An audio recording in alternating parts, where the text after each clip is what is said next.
আগামী 16ই December Bangladesh cricket দলকে দুইটি ভাগে বিভক্ত করা হবে। তারা একটি ম্যাচ খেলবে বিজয় দিবস উপলক্ষে, যেখানে এক দলের নাম দেওয়া হয়েছে অপরাজয় এবং অন্য দলের নাম দেওয়া হয়েছে অদম্য। এখন এই দুটি দলের জন্য কিন্তু স্কোয়াড ঘোষণা করছে। কারা কারা সেই স্কোয়াডের মধ্যে আছে সেটা আপনাদের মধ্যে শেয়ার করব, এবং যেটা 16ই ডিসেম্বরেই খেলা অনুষ্ঠিত হবে মিরপুর ক্রিকেট স্টেডিয়ামে।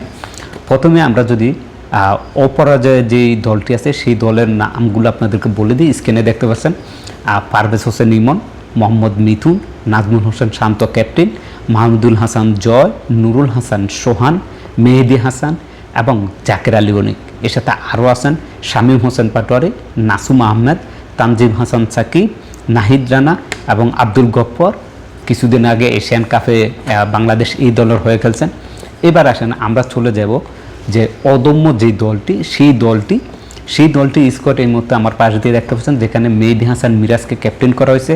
সেই সাথে এই বাংলাদেশ এই দলের খুবই ভালো খেলছেন এশিয়া কাপে হাবিবুর রহমান সোহান, তাকে কিন্তু এই দল অন্তর্ভুক্ত করা হয়েছে। তানজিম হাসান তামিম, সৌম্য সরকার, তহিদ হৃদয়, মাহমুদুল ইসলাম অঙ্কন, আফিফ হোসেন, আকবর আলী, মোহাম্মদ সাইফুদ্দিন, হাসান মাহমুদ, তানভীর ইসলাম এবং শরীফুল ইসলাম।